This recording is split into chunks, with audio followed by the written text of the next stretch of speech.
Guys, जैसा कि हमने पिछले एपिसोड में देखा कि वांग लिन ने मो यून की बॉडी पर रेस्ट्रिक्शन लगाकर उसके साथ ही किलिन सिटी चला गया। वो फॉरबिडन बैनर बनाने के लिए शॉप से मटेरियल्स खरीद रहा था, पर मो यून अपनी बॉडी का रेस्ट्रिक्शन हटाने के लिए एक मास्टर के पास चली गई। फिर अब हम सुपिंग को देखते हैं। वो कोर फॉर्मेशन रियल्म के लेट स्टेज पर था। वो मो यून की बॉडी के रेस्ट्रिक्शन को देखकर दंग रह गया। वो कहता कि यह सच में एक एशियन रेस्ट्रिक्शन है। मो यून इससे काफी घबरा गई। वो पूछती है कि क्या आप इस रेस्ट्रिक्शन को हटा सकते हैं। सुपिंग कहता है कि जहां तक मुझे लगता है मैं इस रेस्ट्रिक्शन को हटा दूंगा, पर तुम्हें मुझे बताना होगा कि यह रेस्ट्रिक्शन तुम्हारे ऊपर किसने लगाया। मो यून कहती है कि अगर आपने मुझे चोट पहुंचाए बिना इस रेस्ट्रिक्शन को हटा दिया तो मैं आपको सारी चीजें बता दूंगी। सुपिंग रेस्ट्रिक्शन हटाने के लिए मो यून पर मैजिक करने लगता है, लेकिन तभी सेंट स्टॉर्म बिस्ट उसके सामने आ गया। उसे देखकर सुपिंग हैरान रह गया। उसे समझ नहीं आता कि वो कौन सा बिस्ट है। स्टॉर्म बिस्ट मो यून की सोल निकाल कर उसे निगल गया। उसके मरते ही उसके ट्रेजर्स और गोल्डन कोर बाहर आ गए। स्टॉर्म बिस्ट ट्रेजर्स लेकर वहां से भागने की कोशिश करता है। सुपिंग भी अपनी फ्लाइंग स्वॉर्ड की मदद से उसका पीछा करने लगा। वो अपनी ड्रैगन सोल्स की मदद से उस पर हमला करता है, पर इससे स्टॉर्म बिस्ट को कोई फर्क नहीं पड़ता। सुपिंग इससे काफी हैरान था। वो सोचता है कि मुझे कुछ भी करके इसे पकड़ना होगा। सिर्फ इसकी मदद से ही मैं उस एशियन रेस्ट्रिक्शन लगाने वाले शख्स को ढूंढ सकता हूँ। वो अपने स्केलेटन वॉरियर्स की मदद से उसे चेन से में बांध लेता है, जिसकी वजह से स्टॉर्म बिस्ट कुछ नहीं कर पाता और उसे काफी तकलीफ होती है। तभी जी लाइटनिंग ने उन वॉरियर्स को नष्ट करके स्टॉर्म बिस्ट को आजाद कर दिया। वांग लिन भी स्टॉर्म बिस्ट की मदद से स्टॉर्म बनाकर वहां गया। वो बिस्ट को अंदर भेजकर ट्रेजर्स और गोल्डन कोर अपने पास रख लेता है। उसे देखकर सुपिंग शांत हो गया। वो पूछता है कि क्या तुमने ही उस लड़की के ऊपर एशियन रेस्ट्रिक्शन लगाया था। वांग लिन उसे घूरने लगा। सुपिंग कहता है कि तुम मुझे गलत मत समझना, मैं कोई बुरा इंसान नहीं हूँ, मैं बस तुमसे मिलना चाहता था, इसीलिए मैंने उस बिस्ट पर हमला किया ताकि तुम सामने आ सको। वांग लिन कहता है कि हम दोनों अभी भी मिले हैं और तुमने आते ही मेरे ऊपर अटैक कर दिया, तो आखिर मैं तुम्हारे ऊपर भरोसा कैसे कर सकता हूँ। सुपिंग कहता है कि इस वक्त हम दोनों स्कोर फॉर्मेशन रियल्म के लेट स्टेज पर हैं और किसी भी वक्त नेसेंट सोल रियल्म में पहुंच सकते हैं। अगर तुम मेरी मदद करने के लिए तैयार हो तो मैं यकीन के साथ कह सकता हूँ कि तुम कुछ ही वक्त में नेसेंट सोल रियल्म में पहुंच जाओगे। वांग लिन को समझ नहीं आता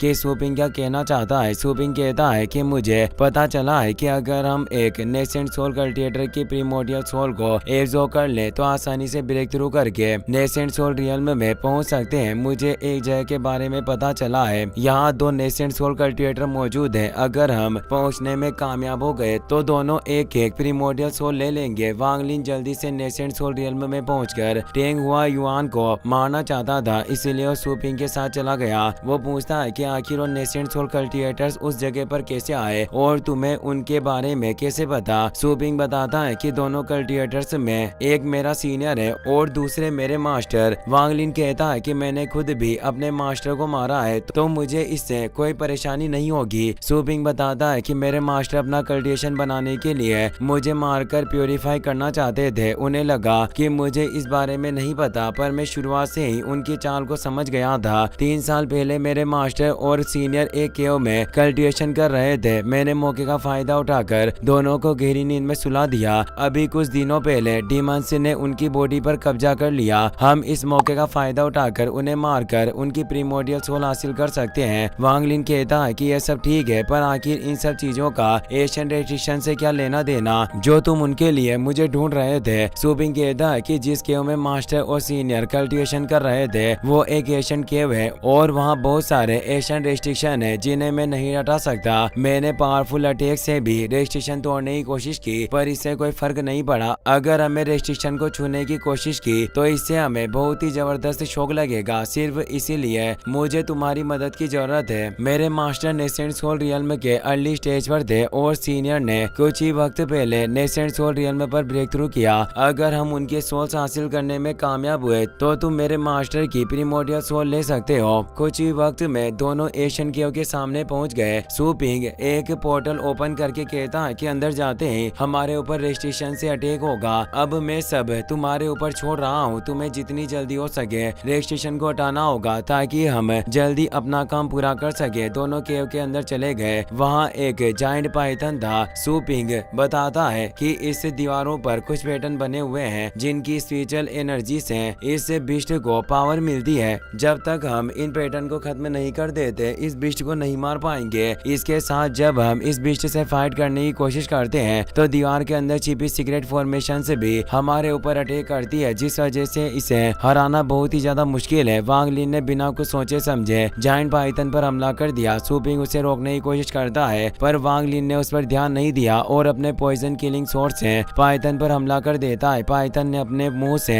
क्रिस्टल निकालकर उसका अटैक फेल कर दिया। वांग लिन सोचता है कि मैं जानता था कि इस दीवार से जायंट पाइथन को पावर नहीं मिल रही, बल्कि ये पाइथन खुद अपनी स्पिरिचुअल पावर से पूरे रेस्ट्रिक्शन को पावर दे रहा है। जिस किसी ने भी ये रेस्ट्रिक्शन बनाया है वो बहुत ही ज्यादा चालाक है, पर एशियन गॉड रेस्ट्रिक्शन के सामने ये बहुत ही ज्यादा कमजोर है। पाइथन उस पर हमला करने के लिए आता है पर वांग लिन ने अपने डिवाइन रेस्ट्रिक्शन की मदद से उसे मार डाला। पाइथन की बॉडी नष्ट होते ही वहाँ एक एशियन टेलीपोर्टेशन फॉर्मेशन एक्टिवेट हो गई। सूपिंग एक स्टोन वॉल के पीछे से अपने मास्टर और सीनियर की प्रीमोडियल सोल बाहर निकाल लेता है। वांग लिन ने उसके मास्टर की सोल ले ली और उसने अपने सीनियर की सोल ले ली। सूपिंग अपने मास्टर की सोल भी लेने के बारे में सोच रहा था, मगर वांग लिन उसे गुस्से से देखने लगा, जिससे डरकर वो वहाँ से चला गया। वांग लिन कहता है कि अब मुझे फॉरबिडन बैनर बनाना है, जिसके बाद मैं अपनी नेसेंट सोल बनाने पर ध्यान दूंगा। वो मोयुन की केव में चला गया। वो सारे मटेरियल्स को ब्लैक स्टोन में जोड़कर अपनी जी लाइटनिंग उसमें डालता है, जिसकी वजह से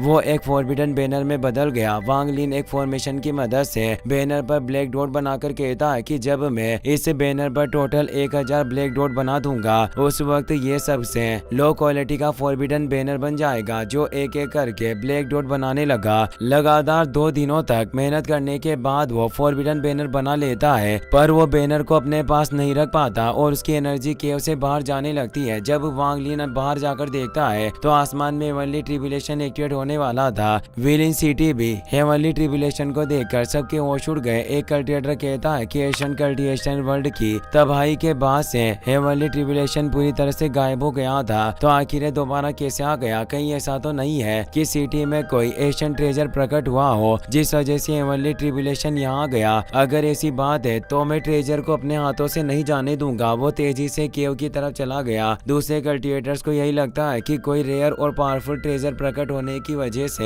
हेवनली ट्रिब्यूलेशन आया है, इसीलिए सब केव की तरफ चले गए। हेवनली ट्रिब्यूलेशन वांग लिन के केव पर लाइटनिंग स्ट्राइक करने लगा। वांग लिन कहता है कि अक्सर एशियन गॉड जब कोई वेपन रिफाइन करते थे तो हेवनली ट्रिब्यूलेशन एक्टिवेट हो जाता। जितना ज्यादा हेवनली ट्रिब्यूलेशन खतरनाक होगा उतना ही ज्यादा वो वेपन ताकतवर होगा। इसका मतलब हेवनली ट्रिब्यूलेशन मेरे फॉरबिडन बैनर को नष्ट करने के लिए आया है। वो केव में जाकर बैनर को लेने की कोशिश करता है, पर बैनर खुद हेवनली ट्रिब्यूलेशन को रोकने की कोशिश कर रहा था। सिटी के कल्टिवेटर्स केव के ऊपर शील्ड फॉर्मेशन बनाकर हेवनली ट्रिब्यूलेशन को रोकने की कोशिश करते हैं, मगर इससे कोई फर्क नहीं पड़ता और हेवनली ट्रिब्यूलेशन ने आसानी से शील्ड को नष्ट कर डाला। वांग लिन फॉरबिडन बैनर के अंदर एनर्जी ट्रांसफर करके उसकी पावर बढ़ाने की कोशिश करता है ताकि हेवनली ट्रिब्यूलेशन का सामना कर सके। हेवनली लाइटनिंग स्ट्राइक की वजह से केव के पास मौजूद सारे घर नष्ट हो गए। वांग लिन मौके का फायदा उठाकर फॉरबिडन बैनर को लेकर केव से निकल गया। हेवनली लाइटनिंग उसका पीछा करती है। वो गोल्डन बेल की मदद से उसे रोकने की कोशिश करता है, पर हेवनली लाइटनिंग ने बेल को नष्ट करके धीरे उसके गोल्डन कोर पर हमला कर दिया, जिसकी वजह से वांग लिन के मुंह से खून आने लगा। वो कहता है कि इस वक्त मेरा गोल्डन कोर हेवनली लाइटनिंग को नहीं झेल सकता। मुझे जल्दी से कल्टिवेशन करना होगा वरना गोल्डन कोर पूरी तरह से नष्ट हो जाएगा। वो किलिन सिटी से दूर जाने लगा। एक कल्टिवेटर उस पर अटैक करता है, पर वांग लिन उससे बच गया। वो कल्टिवेटर कहता है कि अगर तुम ये ट्रेजर मेरे हवाले कर दोगे तो मैं तुम्हें जिंदा छोड़ दूंगा वरना तुम मारे जाओगे। वांग लिन ने पलक झपकते ही अपनी जी लाइटनिंग के अटैक से उसे मार डाला और वहां से जाने लगा, लेकिन तभी किलिन सिटी के बहुत सारे कल्टिवेटर्स वहां आ गए। वो उसे चेन की मदद से पकड़ लेते हैं। वांग लिन को इससे बहुत ही ज्यादा गुस्सा आता है क्योंकि ये वाली लाइटनिंग धीरे धीरे उसका गोल्डन कोर नष्ट कर रही थी और वो कल्टिवेटर्स उसके ऊपर परेशानी खड़ी करने लगे। वो अपनी जी लाइटनिंग की मदद से एक एक करके उन कल्टिवेटर्स को मारने लगा, जिससे डरकर सब अपनी जान बचाने के लिए इधर उधर भागने लगते हैं। लेकिन तभी एक नेसेंट सोल कल्टिवेटर वहां आ गया। वो अपने मैजिक हैंड की मदद से वांग लिन को पकड़ने की कोशिश करता है। वांग लिन ने फॉरबिडन बैनर की मदद से अपने सामने एक फॉर्मेशन बना ली, मगर नेसेंट सोल कल्टिवेटर ने उस फॉर्मेशन को नष्ट कर दिया, जिसकी वजह से वहाँ बहुत ही ज्यादा एनर्जी रिलीज होती है। मौके का फायदा उठाकर वांग लिन फॉरबिडन बैनर को लेकर हेवन डिफाइंग बिट के अंदर जा छिपा।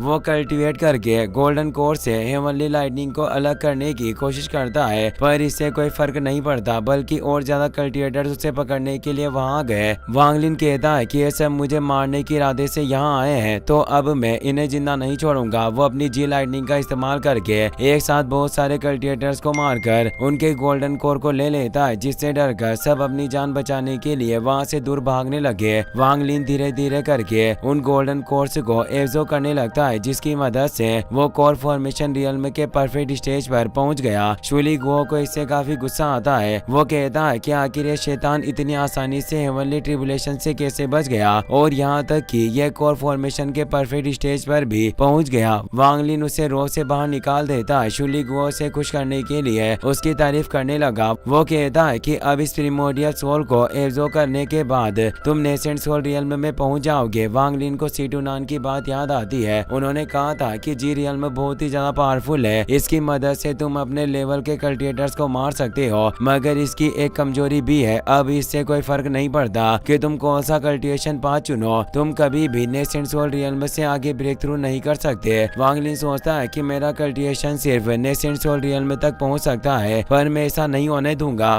उसने प्रिमोडियल सोल को एब्जॉर्ब कर लिया। उसकी स्पिरिचुअल पावर की वजह से उसे बहुत ही ज्यादा तकलीफ होती है। उसकी नेसेंट सोल बनने वाली थी, लेकिन अचानक जी लाइटनिंग के अटैक की वजह से उसका गोल्डन कोर एक्सप्लोड हो गया, जिसकी वजह से उसकी वेन से डैमेज हो गई और गोल्डन कोर भी गायब हो जाता है। वांग लिन जोर जोर से हंसने लगा। वो कहता है कि हेवन और अर्थ मेरा साथ दे रहे थे, पर फिर भी मैं कुछ नहीं कर पाया। मैं जी रियल्म की मदद से यहाँ तक पहुँचा था और उसी ने मुझे आगे जाने से भी रोक दिया। शुली गुओ कहता है कि यही तुम्हारा भाग्य है और तुम इसे नहीं बदल सकते। वांग लिन गुस्से में कहता है कि मुझे भाग्य पर भरोसा नहीं, मैं खुद अपना भाग्य बनाऊंगा। इसी के साथ ये एपिसोड यहीं पर खत्म हो जाता है।